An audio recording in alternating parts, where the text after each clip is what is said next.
It's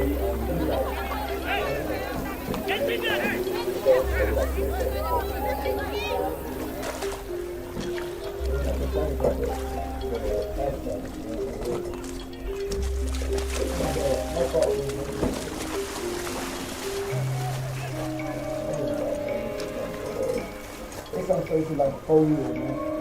I think he's gonna be everything on Friday too. I think it's gonna take like 4 years. The way that COVID, my lungs burning like this. It took a long time to get that right. Let me tell you something, my memory is shot. My memory is shot. In fact, I forgot, I saw this in Friday, I forgot what it was.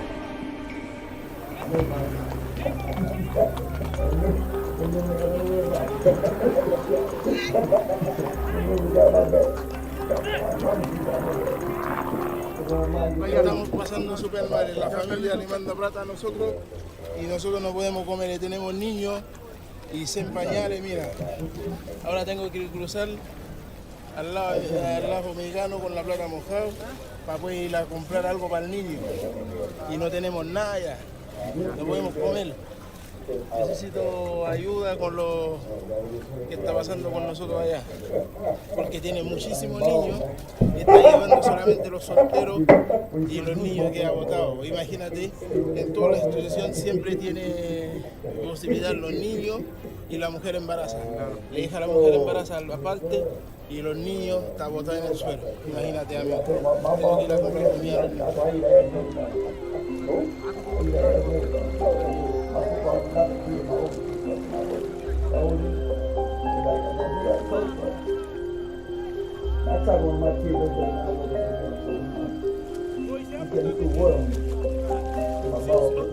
Aguantamos mucho golpe, aguantamos mucho. Y nosotros sí hicimos un sacrificio para llegar acá en Estados Unidos para mantener nuestra familia. Yo personalmente tengo mi mamá, yo soy todo para mi mamá. Soy todo. Tengo que hacer todo para ella porque ella no puede hacer nada. No puede hacer nada. Y tengo mi vida, tengo una niña de 2 años.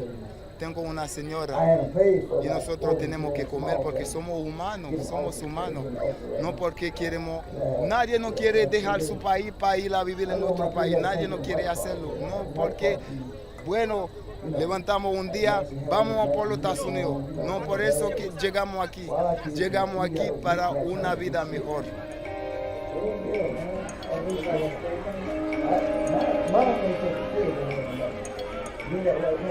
Moi-même, je suis quitté Haïti pour marcher parce que je suis chercher on démémio, parce que tout jeune Haïti là, nous te mettons fini études classiques, nous pas besoin de travail pour nous faire. Nous pas besoin de rien pour nous faire, c'est dans la rue nous laguer. Et c'est ça qui fait qu'il y a plus de monde dans la rue qu'à demander. Et c'est ça qui fait qu'il y a pile délinquants dans la rue. C'est parce que l'État paye nous pas penser pour nous. Si on te mette travail, nous ne pouvons pas passer misère dans notre pays. Si on te mette au moins factory, mettez travail pour nous, nous pas mandons pile. Parce que là, nous arrivons dans notre pays, travail nous pas fait la Haïti, c'est on a le fait.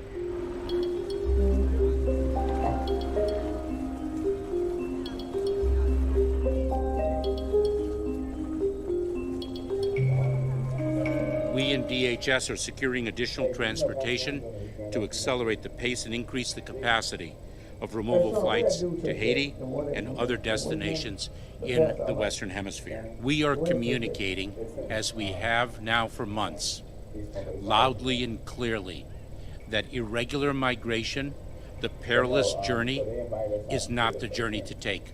One risks one's life, the life of one's loved ones, for a mission that will not succeed.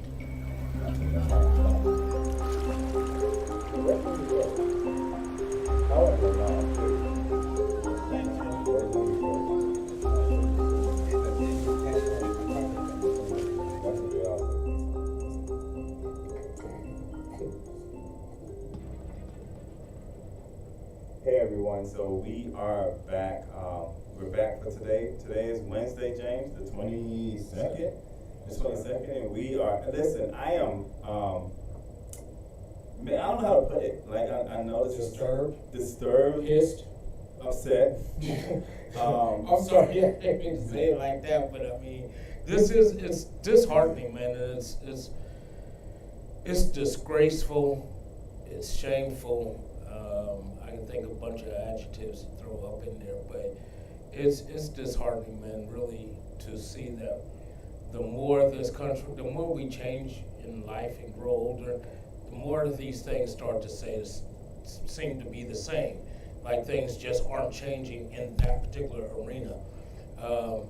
And it's kind of disgraceful to see what we just witnessed here, just in a small segment of video that we just watched, in watching, these people be, chased down by horses and don't forget that they're being chased down on horses by American citizens who are tasked with protecting the community. Right. And I get it, right? I get the perception. Some people are going to say, well, they are protecting the community because they're protecting illegal immigrants from coming across the border. America has a rule or a law in place what we call asylum. Asylum simply says that when a person's trying to flee their country for risk of their lives or to, a whole bunch of different adjectives that for reasons why they can cross the border and claim asylum to get heard in court to see if they're allowed to stay. And they're not even getting access to that, man. They're not even getting access to what we call the fair system. Like, this reminded me of the movie Django, of how they treated slaves back in the day where, slaves, like where people set up on horses and they were abusing power, man. To me, this is abuse of power. Of course. And, whether it's government agencies or vigilantes that are on horseback, the fact of the matter remains is that what we're witnessing is something that should be a crime against humanity, and definitely could be considered criminal acts. Yeah. And again, it looks black and white, or black versus white when you look at it, but I get it. It's not just a black and white thing. It's you talk about the Hispanic community and how a lot of the children that crossed the border, a lot of these people ended up being separated from their families and then put in cages. Now, technically, they're not black, but they are people of color just the same. So, and again, you're looking at something that we're dealing with people of color from another country coming in illegally. However, there are, like you mentioned before, us seeking asylum, and they are not getting the opportunity to seek it. Yeah, and this is the thing about it. Like, I think we pointed out this earlier today. So one of the things that really bothered me about this is that there's a few different aspects of it. First off, we do have a law in place that says that when a person's trying to flee their country out of risk of their own lives, out of homelessness, out of famines, like they can't find food. We gotta remember what has happened to Haiti over the last couple of months. They've lost their president. The president was assassinated. And that threw the country into instability. We have COVID out here. That has thrown the country into instability. And then they just recently had an earthquake that has thrown the country into more instability. And it's crazy because their own government has asked America to not send the citizens back because of the issues they're having over there right now. Right. And the ones who did make it, I think it's about 80 to 90 people who did make it, they put back on a plane and immediately returned them back to Haiti. And the thing about it that's crazy is that no one's going to take that type of journey that we're watching these people take and risk their lives, and risk the lives of their children for nothing. Right. And that's heartbreaking. And for anything, we were talking about even recently how, like, when Mexicans were trying to cross the border, that was a dangerous trip for them as well, right? The babies were getting kidnapped. We seen the babies being put in cages, and we stood up and we said, no, that's not okay. Right. I want to see the outrage on this because this is not okay. It's not okay that we're able to take, I think I heard somebody on The View yesterday, I think it's Sunny Hostin from The View. She was talking about how we're able to take about 96,000 refugees from Afghanistan, which I agree with her. We need to take in because they did sacrifice their life. They did sacrifice their life for us and help us over there in that war. and we're bringing them over here. We're able to put a plan together for them. Why can't we put a plan together for 13 and 14,000 Haitians who are trying to flee for a better life for their family?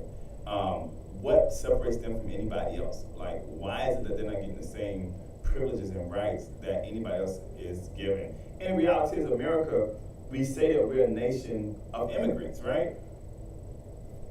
All of us are immigrants. And I don't know where this has come from, this metaphor that if we're American, then we are, we're better than.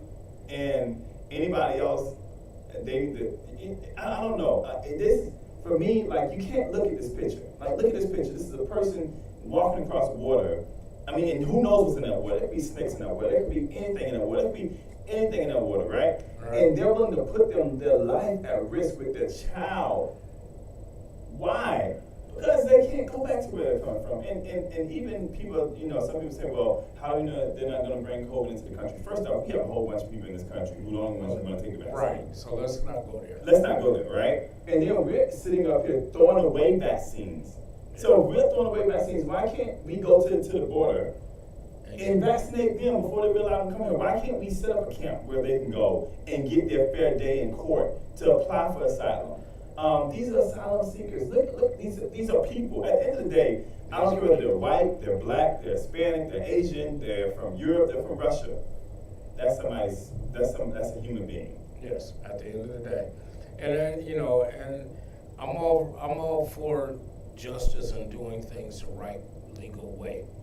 But unfortunately, there are a lot of people outside of this country who don't get that opportunity to have justice in their life and be able to do things in a legal manner because they just financially, they are poor, their country is poor, and they just don't have the means to be able to do so. So if they can get out and seek asylum in the United States, in Canada, in Mexico, in Europe somewhere, and can get there, then there's the likelihood, of them being able to survive with their families becomes there's a greater chance of that taking place.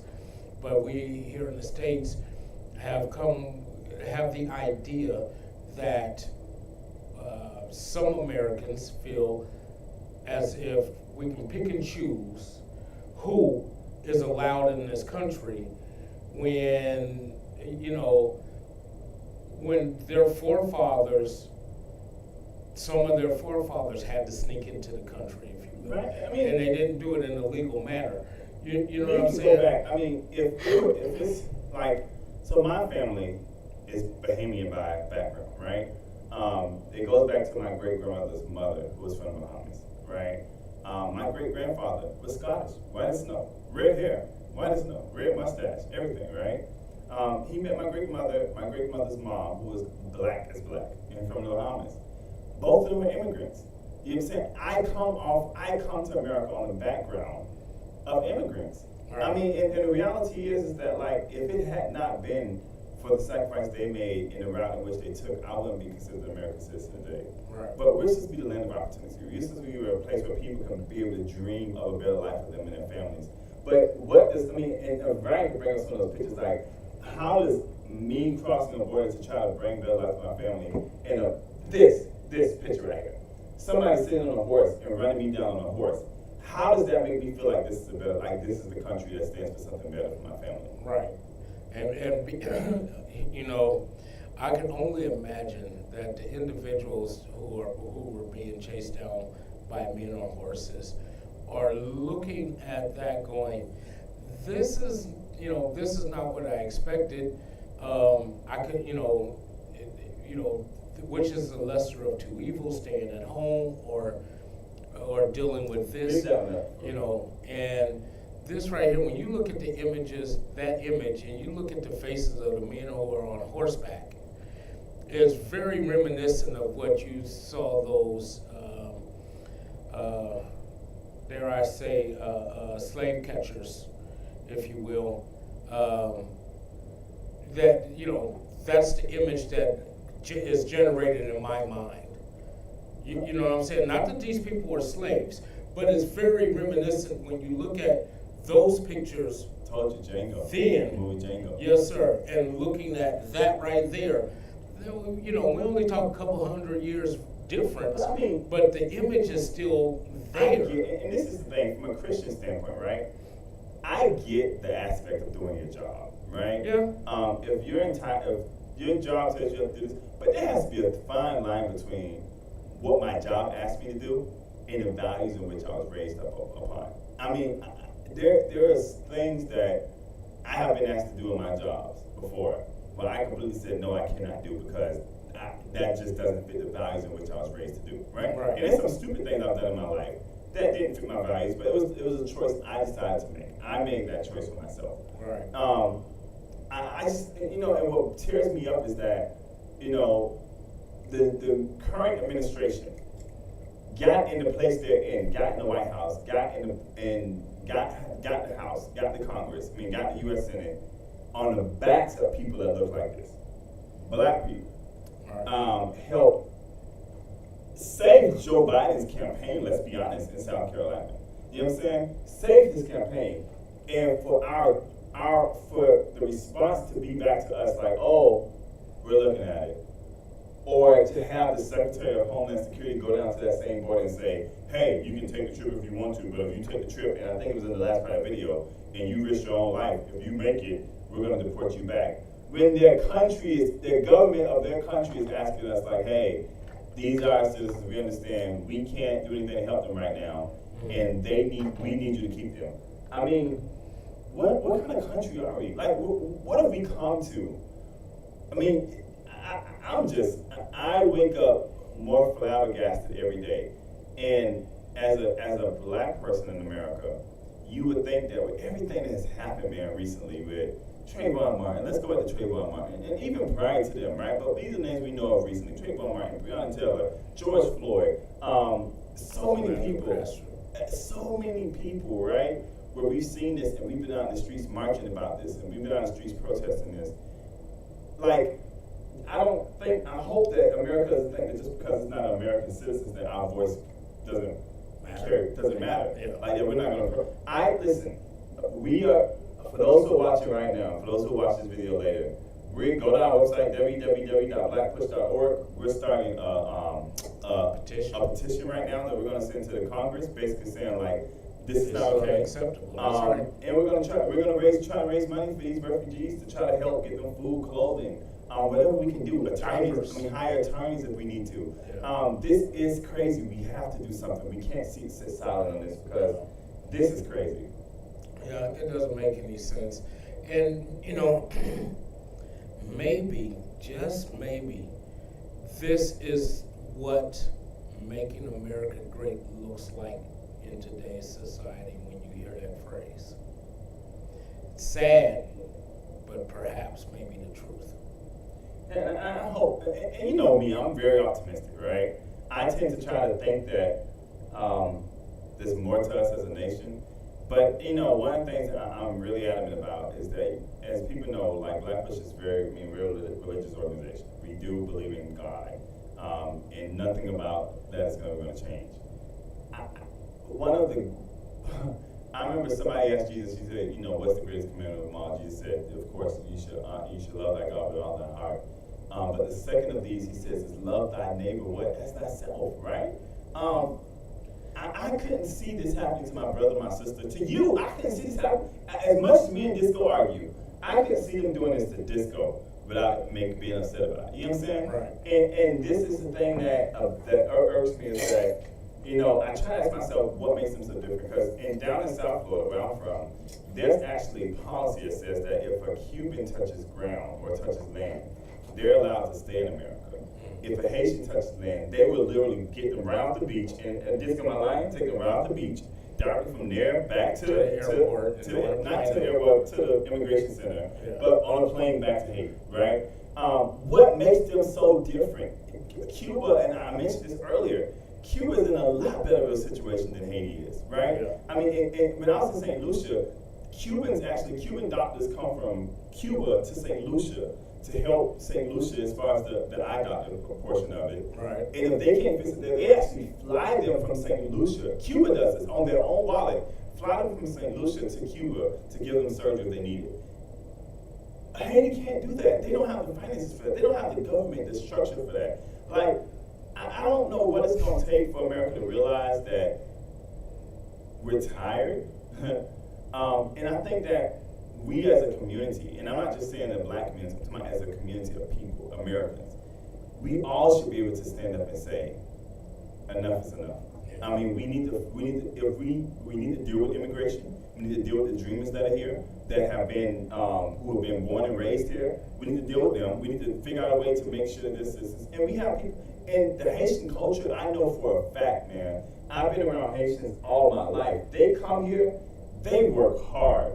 They bust their behind. It's very rare that you hear about them being locked up or anything like that. People are, not the ones who are Americanized, you know what I'm saying? But they come over here, they excel in our education system. They start their own businesses. They take jobs that we as Americans think that we're too good to take. You know what I'm saying? Like, they work hard. They pay taxes. They're good people. I mean, and what separates them from anybody else? What separates them, man? It's heartbreaking, man. Even that picture that we have with the kid and on the father, it looks like it was on the father's back or the mother's back, and then walking through the water, man. Like, who are we? Yeah, it's sad, man. Who are we? That image. Hey, we already know what kind of country that we live in, what kind of country, how it was founded, how it was built, on the backs of immigrants, on the back of slaves here in this country. We should not be surprised, but at the same time, I'm looking at those pictures and I'm appalled at what I see, because although I shouldn't be surprised, I still am surprised. And we are in 2021. Yeah, and, man. I'm still looking at something that might have taken place, over 100 some odd years ago. But the crazy part about it is, thank God for technology. Well, because all that means is that this has been going on for a long time, and now we're just able to see it a lot more in our face. And I'm just like, I don't know. Like, I can't even look at this and tell a person why. I don't have a why for you. yeah. I don't know. I can't say how we got here. I don't have a how for you. Policy, both, on all levels. And that really does need to change when it comes to, and I'm not saying change the way you do things as far as immigration and how, but all I'm saying is, change, and you need to be clear across the board. It needs to be the same and implemented the same way across the board. If you're going to do only case by case, then let it only be case by case. But if you're going to say, oh, everyone gets the same policy treatment, then let that be the case. Yeah. But right now, it looks as if you're once again showing favoritism in who you are okay with allowing to come into this country. So why do you, and I asked this question, very much carefully. Why do you think they're being treated, do you feel like they're being treated differently? And this right here, this image, based on the image and the video I've seen, yeah, because you're not even putting them in cages. The Hispanic community came across the border illegally, but you at least put them in cages. You gave them a day in court. And gave them a day in court. You're not even giving these people that much. Yeah. So, yeah, you're still picking and choosing, and it's still, you're still not implementing policy across the board in the same manner.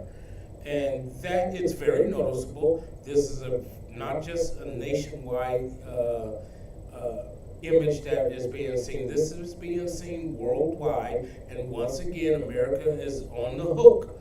and being put on stage and will be scrutinized by the rest of the world as to how they choose to handle this situation. And once again, they've already started out in a very poor manner in doing so. Yeah, and I'm to be honest with you,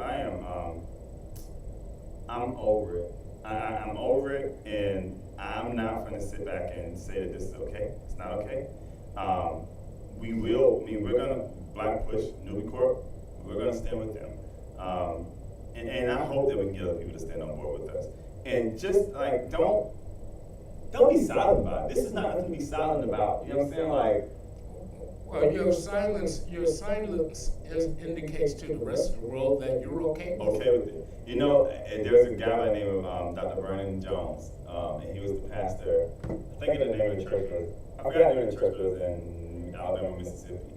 And his last sermon he preached, he basically said, if you see a brother on the side of the street getting beat up by a white police officer, you're just as guilty as the police officer that beat him. If we see our brothers and sisters, whether you're white or black, being mistreated like this, from in front of us, yeah. then and be okay with it and be content with it, then we're just as guilty as the people. And I'm disappointed in the administration. I'm disappointed they don't have a plan for this. I'm disappointed that they are not. I mean, and I know that they say they're working on it, and I'm patient enough to give them time, but I'm not patient enough to continue to see people being mistreated. What do you consider to be giving them time? Because remember, just the early part of this year, it took them less than 30 to 45 days for them to implement specific laws in dealing with the Asian community. Yeah. So we know which they can do it. We know it can be done because you did it then. So it's because it was done then. So if it takes less than 30, if it takes more than 30 to 45 days, I'm going to be asking the question is, what's taking so long now? Because we already know that the wheels of justice can move fast. And I'll just say this, they need to at least put together a plan. At least let us know what the plan is going to be.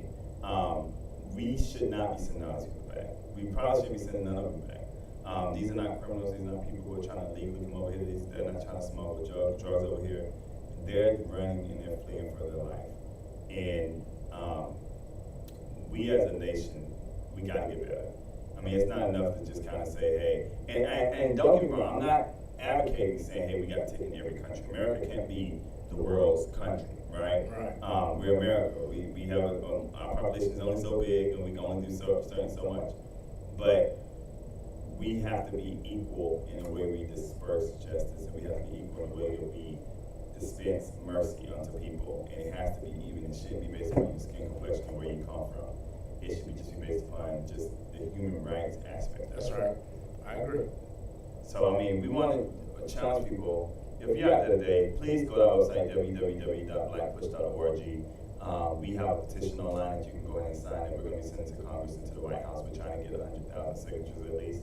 And if you can make a donation, I don't care what it is, I don't care if it's $1. We're going to be working with other organizations to send that money and make sure that these Haitian refugees, as well as those who are currently in Haiti as well, that we're able to bless them in a certain kind of way. Yes. So we need your help, we need your support, and let's not stay silent on this, you guys. Let's ring the bells, let's get, now we want to get, what them things called, the microphone things they have, loudspeakers, whatever you want to call it. That's right. This is the time for us to be loud, and we need you to join in with us. So as we get ready to close out today, we want to remind everybody that we'll be back tomorrow at 1 o'clock. We have a very special guest. We have Sandra who will be here from the union tomorrow, so we'll be talking about labor.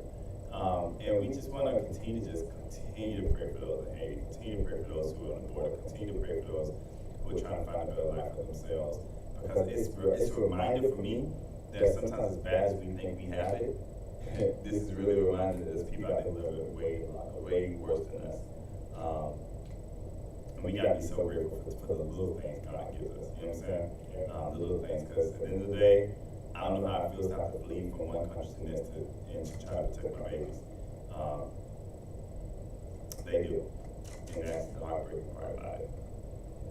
So, with that being said, thank you guys for tuning in today, and we'll see you guys again.